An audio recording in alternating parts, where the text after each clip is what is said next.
من يهده الله فلا مضل له وما يضلل فلا هادي له أشهد أن لا إله إلا الله وحده لا شريك له وأشهد أن محمدا عبده ورسوله الذي أرسله بالحق بشيرا ونذيرا وداعيا إلى الله بإذنه وسراجا منيرا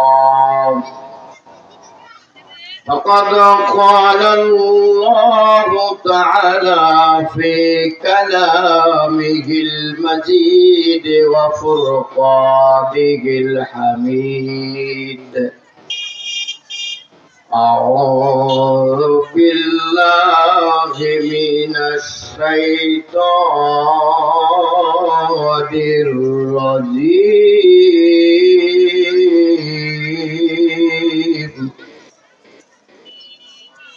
بسم الله الرحمن الرحيم إن الذين آمنوا وعملوا الصالحات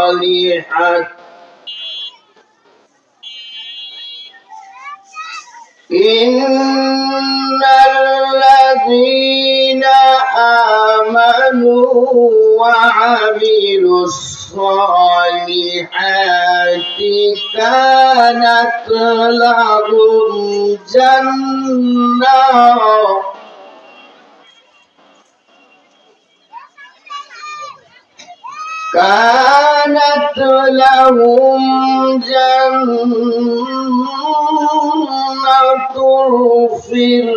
الفردوس نزلا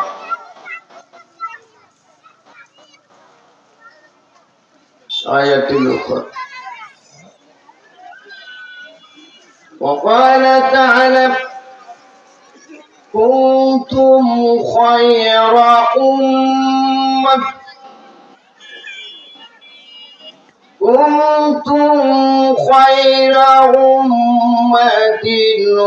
أخرجت للناس تأمرون بالمعروف وتنهون عن المنكر وتؤمنون بالله وعن أبي سعيد الخدري عن النبي صلى الله عليه وسلم من رأكم منكرا فليغيره بيده فإن لم يستطع فبلسانه فإن لم يستطع فبقلبه ذلك أضعف الإيمان رواه مسلم হাদিস মুখার এক যে ছিল মজার দেশ সব রকমের ভালো রাত্রিতে বেজায় রোদ দিনে চাঁদের আলো আমরা কবিতা পড়ি নাই একটা সব উল্টা পাল্টা বক্তা যদি আস্তে সালাম দেয় জবাবও আসতেই হবে যদি জোরে দেয় জোরে হয় বক্তা যদি বলে ঠিক ঠিকই হয় যদি বলে ব্যাঠিক ব্যাঠিক হয় প্রিয় হাজিরিন আমরা একটু সজাগ সচেতন হব সচেতন হওয়ার দরকার আছে কি নাই মুসলমান হিসাবে আমাদের চোখ কান খোলা রাখা দরকার আছে কি নাই মুসলমানের দায়িত্ব অনেক বেশি দুনিয়াতে অনেক দায়িত্ব মুসলমানের মুসলমান চুপচাপ বসে থাকার মানুষ নয় ব্যক্তি নয় দায়িত্বশীল ব্যক্তিরই হলো মুসলমান আল্লাহর কাছে আত্মসমর্পণ করেছি জীবনের আজাদি, গোলামি, নিজেদের ব্যক্তি স্বাধীনতা সবকিছু কিন্তু খর্ব করে দিয়ে আল্লাহর কাছে আমরা সারেন্ডার করেছি। কথা ঠিক কিনা? কোরআনুল কারীমের সূরা কাহাফ থেকে 107 নম্বর আয়াতটা তেলাওয়াত করেছি, আর সূরা আল ইমরান থেকে আয়াতে কারিমার আরেকটি টুকরো তেলাওয়াত করেছি। রাসূলের মুখনিসৃত বাণী হাদিস থেকে, মুসলিম শরীফ থেকে একখানি হাদিস তেলাওয়াত করেছি। সৎ কাজের আদেশ, অসৎ কাজের নিষেধ অধ্যায়ে হাদিসটা এসেছে। সব মিলে সামান্য কিছুক্ষণ আপনাদের সামনে আল্লাহর যে তৌফিক দেয় থাকবো। ওয়া তাওফিক ইল্লা বিল্লাহ। আল্লাহ রাব্বুল আলামিন সূরা কাহফের এই আয়াতের মধ্যে ঘোষণা করেছেন, ইন্নাল্লাযীনা আমানু ওয়া আমিলুস সালিহাত কানাত লাহুম জান্নাতুল ফিরদাউসি নুজুলা। নিশ্চয় যারা ঈমানদার, ঈমান এনেছে, আমলে সালেহ করেছে, যারা ঈমান আনবে, নেক কর্ম করবে, তাদের জন্য রয়েছে জান্নাতুল ফেরদাউস। সুবহানাল্লাহ বলবেন না? জোরে সোরে বলেন সুবহানাল্লাহ। এত সুন্দর একটা খুশ খবর, সুখবর, 8টি জান্নাত, তার মধ্যে শ্রেষ্ঠ জান্নাতের জন্য রাসূল দোয়া করেছেন জান্নাতুল ফেরদাউস। সবাই আল্লাহর কাছে যখন যাবে, জান্নাতুল ফেরদাউস সুউচ্চ সম্পন্ন, মর্যাদা সম্পন্ন একটি বাগান, একটি উদ্যান। এটা আমরা চাই কি চাই না? এই জান্নাতুল ফেরদাউস যদি আমরা পাই, তাহলে একটু কষ্ট করতে হবে, আমলে সালেহ করতে হবে। আমলে সালেহ করতে গিয়ে আপনাকে আমাকে হক এবং বাতিলের যে দ্বন্দ্ব আছে, আমলে সালেহ ওই ব্যক্তিরাই করবে যারা হকের উপর প্রতিষ্ঠিত আছে। ছোট্ট একটি সূরার মধ্যে আল্লাহ তাআলা ঘোষণা করে দিয়েছেন, ওয়াল আস, সময়ের কসম, কালের কসম, ইন্নাল ইনসানা লাফি খুসর, সারা দুনিয়ার মানুষ ক্ষতির মধ্যে আছে। ইল্লাল্লাযীনা আমানু ওয়া আমিলুস সালিহাত, কেবল তারাই ক্ষতির মধ্যে নাই। তারা কারা? যারা ইল্লাল্লাযীনা আমানু, ঈমান এনেছে, ওয়া আমিলুস সালিহাত, আমলে সালেহ করেছে, ওয়া তাওয়াসাউ বিল হাক্কি, এবং হকের উপর নিজেকে প্রতিষ্ঠিত রেখেছে। এই হককে কায়েম করতে গিয়ে, হককে অর্জন করতে গিয়ে সবর ইখতিয়ার করেছে, পরস্পরকে সবরের উপদেশ দিয়েছে। কেবল এই 4 শ্রেণীর ব্যক্তি ক্ষতির মধ্যে নাই। আসতে বলেন সুবহানাল্লাহ। এজন্য এই আমলে সালেহ সারা আমাদের কোনো উপায় নাই। যত নেক কর্ম আছে, নামাজ থেকে শুরু করে হজ, যাকাত, দান, সদকা, তাসবিহ, তাহলিল, জিকির, আজকার, যত আমলগুলো আমরা করি, এই আমলগুলো কি এমনি এমনিতে হয়? এই যে শীতের দিন আসতেছে, শীতের দিন এসে গেছে, ফজরের সালাত আদায়ের জন্য যারা ওযু করবে, উষ্ণতা পরিত্যাগ করে লেপের উষ্ণদায়ক, আরামদায়ক ওই জায়গা থেকে উঠে এসে যখন ঠান্ডা পানিতে ওযু করবে, আল্লাহ এর জন্যই খুশখবরি দিয়েছে, আমলের সালেহ যত আছে তার মধ্যে হচ্ছে সালাত। সালাত, এই নামাজ যারা ওযু করবে ঠান্ডা পানি দিয়ে, সেই সাথে কষ্ট করে পরিচ্ছন্নতা অর্জন করবে, পাক সাফ থাকবে, আল্লাহর হুকুম পালন করবে, কানাত লাহুম জান্নাতুল ফিরদাউসি নুজুলা, তাদের জন্যই রয়েছে সুউচ্চ মর্যাদা সম্পন্ন জান্নাত, জান্নাতুল ফিরদাউস। সুবহানাল্লাহ। দেখেন সূরা মুমিনের মধ্যে আল্লাহ বলল, সূরা মুমিনুন 18 পারায়, ওয়াদ আফলাহাল মুমিনুন, মুমিনরা সফল কাম হয়ে গেছে, ওয়াল্লাযীনা হুম ফি সালাতিহিম খাশিউন, যারা নিজেদের নামাজের ব্যাপারে বিনয়ী, খুশু খুদুর সাথে নামাজ আদায় করে, নামাজ একাগ্রতার সাথে আদায় করে, ভদ্রভাবে নামাজ আদায় করে, নামাজের মধ্যে নিয়ত করে দাড়ি চুলকায় না, কাপড় চুপড় ঠিক করে না, নামাজের মধ্যে নিয়ত করে থুতু ফেলায় না, নামাজের মধ্যে একাগ্র চিত্তে থাকে, মজবুত ভাবে দৃঢ়ভাবে নামাজ আদায় করে, এইভাবে নামাজ আদায় করলে কেবল তারাই সফলতা লাভ করবে। সুবহানাল্লাহ। এরপরে আল্লাহ তাআলা আমাদেরকে সালাতের যে সিস্টেম, যে পদ্ধতি আল্লাহ বলে দিলেন, ইয়া আইয়ুহাল্লাযীনা আমানু রুকউ ওয়াসজুদু ওয়া'বুদু রাব্বাকুম ওয়াফআলুল খায়রা লাআল্লাকুম তুফলিহুন। আল্লাহু আকবার। হে ঈমানদারগণ, তোমরা যদি সফলতা লাভ করতে চাও, তোমরা যদি জান্নাতুল ফেরদাউস পেতে চাও, তাহলে তোমরা কি করবে? তোমরা একটু শোনো, তোমরা কি করবে? রুকু করবে, সিজদা করবে। কি করবে? রুকু করবে, সিজদা করবে। ওয়া'বুদু রাব্বাকুম, আর খালিজ ভাবে আল্লাহ তাআলার গোলামি করবে। যদি এটা করতে পারো, লাআল্লাকুম তুফলিহুন, তোমরা সফলতা লাভ করবে। আল্লাহু আকবার। হযরত আবু যর রাদিয়াল্লাহু তাআলা আনহু রাসূল কারীম সাল্লাল্লাহু আলাইহি ওয়াসাল্লাম থেকে ঘোষণা করতেছেন, রাসূল কারীম সাল্লাল্লাহু আলাইহি ওয়াসাল্লাম ইরশাদ করেছেন, রাসূল কারীম সাল্লাল্লাহু আলাইহি ওয়াসাল্লামকে প্রশ্ন করা হয়েছে, কুলতু ইয়া রাসূলুল্লাহ আইয়ুল আমালি আফদাল ইলাল্লাহি তাআলা, আল্লাহর নিকট সবচেয়ে ভালো আমল কোনটি? রাসূল সাল্লাল্লাহু আলাইহি ওয়াসাল্লাম বললেন, আল ঈমানু বিল্লাহ, আল্লাহর প্রতি ঈমান রাখা, ওয়াল জিহাদু ফি সাবিলিল্লাহ, এবং আল্লাহর রাস্তায় আল্লাহর দ্বীনকে কায়েম করার জন্য জিহাদে রত থাকা। আল্লাহু আকবার। নামাজ দিয়ে যদি কেউ কোন তার আমলের স্তরে শেষ করতে চায়, শেষ হবে না, হক আদায় হবে না।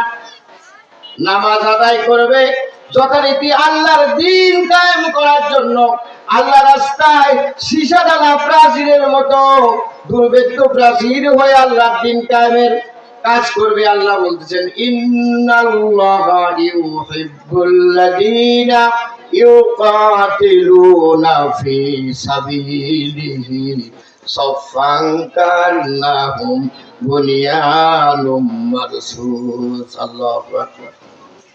আল্লাহ তাআলা তাদেরকে বেশি ভালোবাসে যারা আল্লাহর দ্বীন কায়েম করার জন্য সীসা ডালা প্রাচীরের মতো ঐক্যবদ্ধ হয়ে কাজ করে। আল্লাহু আকবার। আমরা শুধু নামাজ দিয়েই আমলের স্তরে শেষ করব না, এই আমলের স্তরে আপনার আমার জীবনের চলতে ফিরতে অনেক বিপদ আপদ মুসিবত থেকে হেফাজত করেন। ছোট্ট একটা ওয়াকিয়া, ছোট্ট একটা ঘটনা আপনাদের সামনে বলে এখান থেকে বিদায় নেব ইনশাআল্লাহ তাআলা। বনি ইসরাইলের 3 যুবক। বনি ইসরাইল একটি বিরাট বংশের নাম। এই বংশে আল্লাহ তাআলা বেশি নবী পাঠিয়েছেন, বেশি নবী রাসূল পাঠিয়েছিলেন। বনি ইসরাইলের মধ্যে 60,000-এরও বেশি। এরা গর্ব করত, অহংকার করত, বনি ইসমাইলকে কটাক্ষ করত। বনি ইসমাইল হলো ইসমাইল আলাইহিস সালামের বংশধর।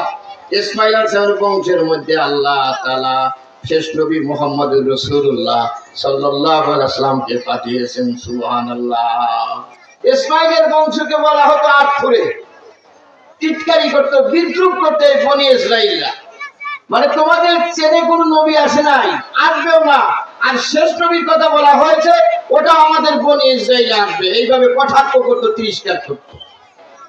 কিন্তু আল্লাহ রাব্বুল আলামিনের কাছে আমাদের জাতির পিতা ইব্রাহিম আলাইহিস সালাম দোয়া করলেন, রব্বানা ওয়া বা'স ফীহিম রাসূলাম মিনহুম ইয়াতলু আলাইহিম আয়াতিকা ওয়া ইউআল্লিমুহুমুল কিতাবা ওয়াল হিকমা ওয়া ইউযাক্কিহিম ইন্নাকা আনতাল আজিজুল হাকীম। রব্বানা ওয়া বা'স ফীহিম। ইব্রাহিম আলাইহিস সালাম দোয়া করতেছে, রব্বুল আলামিন আপনি আপনার কাছ থেকে আমাদের মধ্যে হতে এমন একজন রাসূল পাঠিয়ে দিন, সেই রাসূল যেন এই দুনিয়ার মধ্যে আগমন করে আপনার আয়াতগুলো তেলাওয়াত করে করে মানুষকে পরিশুদ্ধ করতে পারে। আল্লাহ সেই দোয়া কবুল করে বনি ইসমাইলের বংশে ইব্রাহিম হযরতে মুহাম্মদুর রাসূলুল্লাহ সাল্লাল্লাহু আলাইহি ওয়াসাল্লামকে পাঠিয়ে দিয়েছেন। সুবহানাল্লাহ। ওদের মুখে চুনকালি লাগায়া দিল যে বনি ইসরাইলরা তোমরা যে অহংকার করতে, তোমরা যে ঠাট্টা বিদ্রুপ করতে, আমি সেই বনি ইসমাইল বংশে আরবের মধ্যে আমি রাসূলকে পাঠিয়ে দিলাম। সুবহানাল্লাহ। এই বনি ইসরাইলের 3 ব্যক্তি রাস্তা হাঁটতেছে। রাস্তা হাঁটতে হাঁটতে পাহাড়ের নিচ দিয়ে যাচ্ছে, পাহাড়ের পাদদেশ দিয়ে হাঁটতেছে।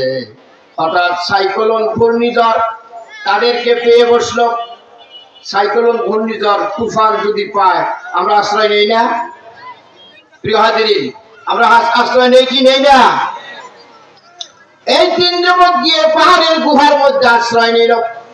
পাহাড়ের গুহার মধ্যে আশ্রয় নেওয়ার পরে বাতাসের প্রবল বেগে প্রকাণ্ড এক পাথর পাহাড়ের গুহার মুখ বন্ধ করে দিল।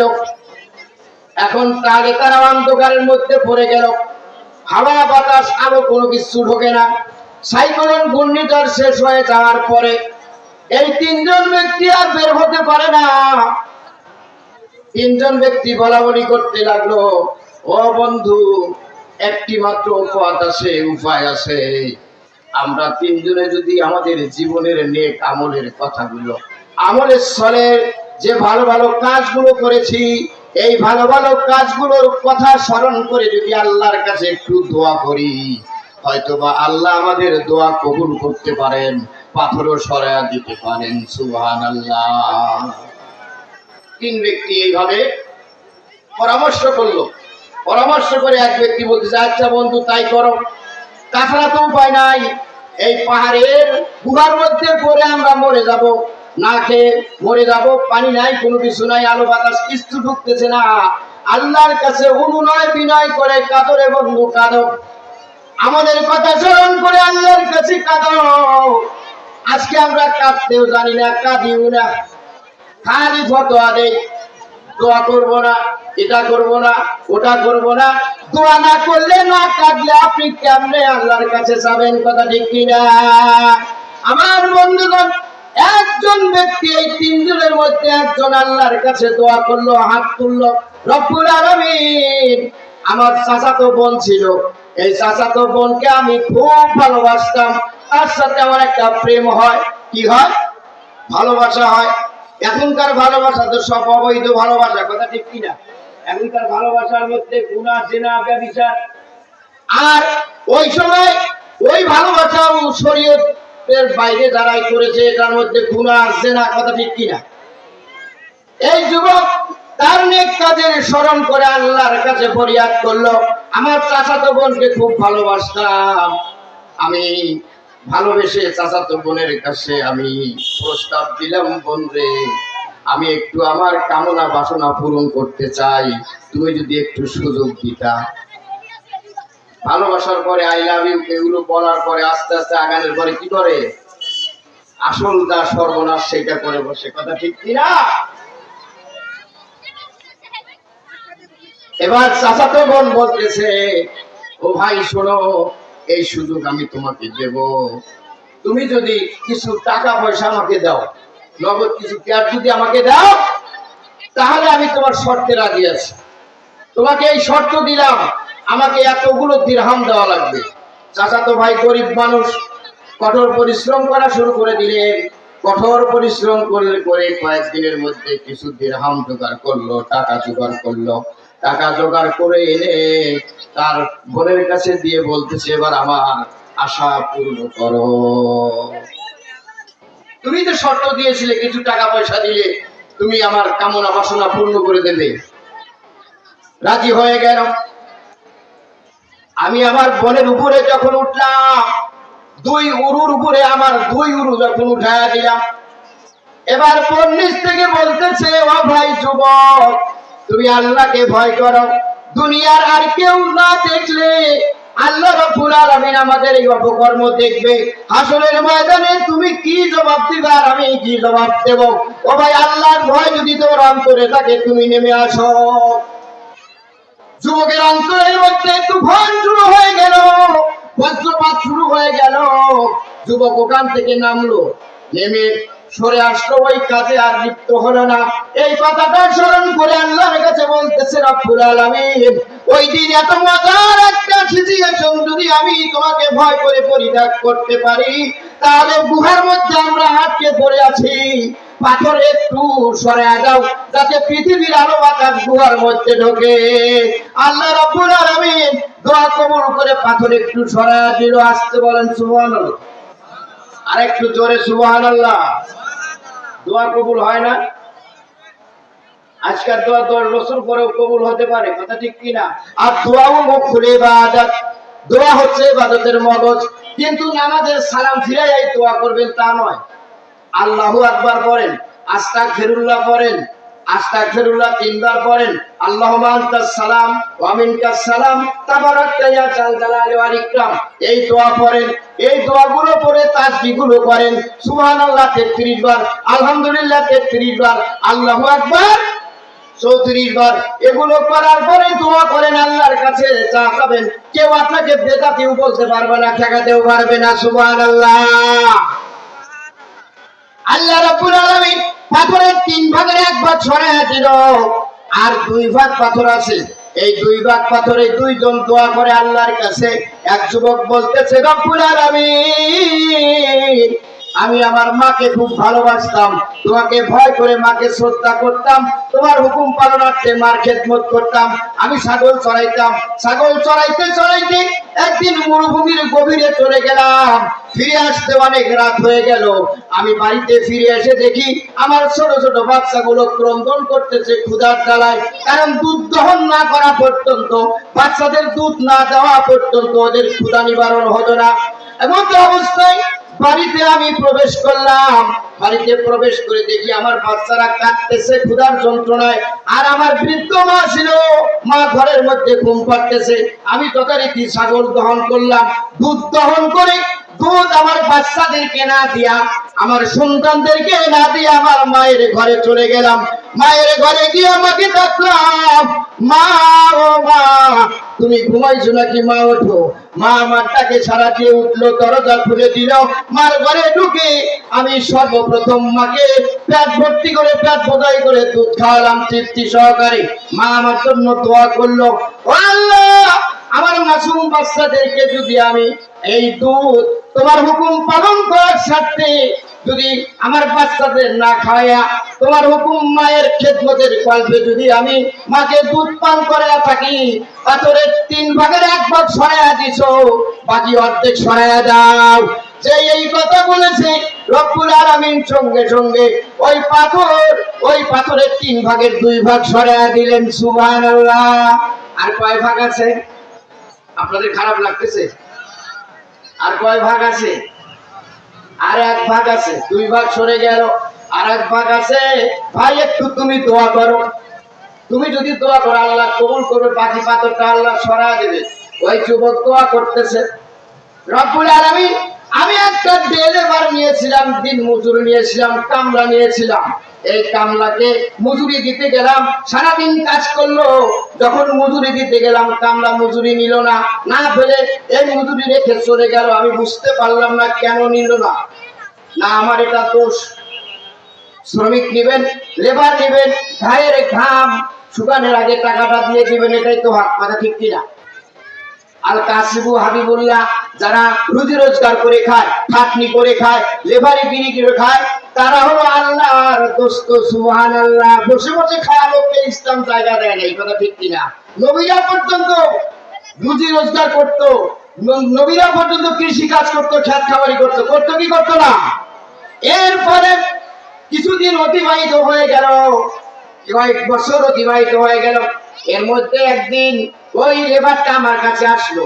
ওই লেবার আসলে আমার কাছে তার প্রাপ্য হক দাবি করলো যে আমার ওই দিনকার মজুরিটা দেন। ওই দিনকার মজুরি দিয়ে এই গৃহস্থ ব্যক্তি একটা ছাগল কিনেছিল। কি কিনেছিল? এই একটা ছাগল পালতে পালতে কয়েকটা ছাগল হয়, কয়েকটা বাচ্চা হয়, এইভাবে একটা পাল হয়। এই পাল দেখাশোনার জন্য একটা রাখাল নিযুক্ত করে। কয়েক বছর পরে ওই লেবার ব্যক্তি, ওই কামলা, এই কৃষক যখন এসে টাকা দাবি করলো তার, আমি টাকা ফেলে চলে গিয়েছিলাম, ওটা আমাকে দেন। তখন ওই মালিক বলতেছে, রে ভাই, তোমার ওই টাকাটা ফেলে দেওয়ার সময় আমি আমানত হিসেবে রেখেছি, খেয়ানত করি নাই। একটা ছাগল কিনি, তা দিয়ে ছাগলের পাল হয়ে গেছে, রাখাল হয়েছে। অমুক মরুভূমিতে তোমার রাখাল সহ ছাগলের পাল আছে, ওটা তোমার, তুমি নিয়ে যাও। সুবহানাল্লাহ বলবেন না? তখন এই কামলা বেচারা বলতেছে যে আমার উপরে আর জুলুম করবেন না। আপনি কি বলেন? আমার কয়টা টাকা আর আমার ছাগলের পাল হচ্ছে, টিটকারি করতেছেন, মস্কারা করতেছেন, না আমার যা টাকা তাই দেন। তখন মালিক বলল, ওই যুবক বলল, না, ওই বিরান ভূমিতে, মরুভূমিতে যে ছাগলের পালটা আছে রাখা আছে, ওটা তোমার, তুমি নিয়ে যাও। সুবহানাল্লাহ।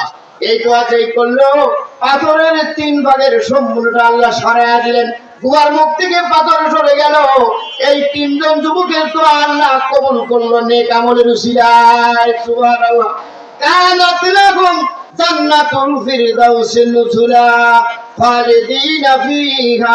যারা আমলের সলে করবে, নেক কাজ করবে, নামাজ, রোজা, হজ, যাকাত, পিতামাতার খেদমত, প্রতিবেশীর হক থেকে শুরু করে এই আমলের সলেগুলোর পুরস্কার আল্লাহ বান্দাদেরকে দিবেন জান্নাতুল ফিরদাউস। হযরত আবু সাঈদ খুদরি রাদিয়াল্লাহু আনহু বর্ণিত, তিনি নবী করিম সাল্লাল্লাহু আলাইহি ওয়াসাল্লাম ঘোষণা করেন, মান রাকুম মুনকারান ফালিয়ুগাইরহু বিয়াদিহি। তুমি যদি দেখো তোমার সামনে শরীয়ত বিরোধী কাজ হচ্ছে, ইসলাম বিরোধী কাজ হচ্ছে, খালি সহজ সহজ করে পালন করব, কিন্তু এগুলো করব না, এই স্থান ইসলামে কারো নাই। সহজগুলো আমল করলেন, আর শরীয়ত বিরোধী কাজ হচ্ছে, ওগুলো তো আমলের চলে। মদ খাইতেছে, জুয়া খেলতেছে, জেনা করতেছে, চুরি করতেছে, সুদ খাইতেছে, ঘুষ করতেছে, ঘুষ খাইতেছে, অন্যায় কাজের মধ্যে লিপ্ত, সেখানেও বাধা দেওয়াটা ফার্স্ট ক্লাস ইমানদারের লক্ষণ। সুবহানাল্লাহ। যদি সেখানে বাধা দিতে না পারো, তাহলে ফাবে লিসানিহি, নিজের জবান দিয়া মানুষকে বুঝাতে থাকো। এই যে বুঝানো হচ্ছে জবান দিয়া, তাহলে এটা হলো 2nd ক্লাস মুসলমানের কাজ। আর 3rd ক্লাস মুসলমানের কাজ হলো, যদি চোখের সামনে দেখো শরীয়ত বিরোধী কাজ হচ্ছে, ইসলাম বিরোধী কাজ হচ্ছে, লাঠি ধরার যোগ্যতা নাই, জবান দিয়া বোঝানোর এলেম বা যোগ্যতা নাই, তাহলে মনে মনে ঘৃণা করতে থাকো। আর সমাজ থেকে কিভাবে এগুলো বিদূরিত হয়, এই লক্ষ্যে কাজ করে যাও। অর্থাৎ ইসলামী আন্দোলন, আল্লাহর জমিনে কোরআন সুন্নাহর আইন কায়েম হোক, এই লক্ষ্যে কাজ করে যাও। আল্লাহ রাব্বুল আলামিন ফলাফল দেবেন। সুবহানাল্লাহ। এই জন্য আমি আপনাদের বিরক্ত করতে চাই না। 12টার মধ্যে শেষ করতে বলা হয়েছে, ইতিমধ্যে 8 মিনিট পার হয়ে গেছে। তাহলে আমার জন্য আপনারা দোয়া করবেন, আমি আপনাদের জন্য দোয়া করব। আমি বাইরে মাহফিল করতেছি, ঘোড়াঘাটে মাহফিল ছিল সেদিন, প্রধান বক্তা ছিলাম। আমি আপনাদের এলাকার সন্তান, আমার জন্য দোয়া করবেন তো ইনশাআল্লাহ? দোয়া আছে তো? সবাই দোয়া করবেন মাশাআল্লাহ। আমিও আপনাদের জন্য দোয়া করব। আমি রফিকুল ইসলাম, যেখানে যাই মাহফিলে, আমি গোটা বিশ্বের মুসলমান থেকে শুরু করে সকলের জন্য দোয়া করি, সকলের মাতা পিতার জন্য দোয়া করি। আমাদের সকলকে আল্লাহ রাব্বুল আলামিন আমলের সলে করে, সৎ কাজ করে, এই দুনিয়াতে, এই দুনিয়ার জিন্দেগিতে কোরআন সুন্নাহর আইন যাতে বাস্তবায়িত হয়, এই কাজ করে আমরা যেন কবরে যেতে পারি। আল্লাহ রাব্বুল আলামিন সে তৌফিক দান করুন। আখির দাওয়ানা আলহামদুলিল্লাহি রাব্বিল আলামিন। আসসালামু আলাইকুম ওয়া রাহমাতুল্লাহ।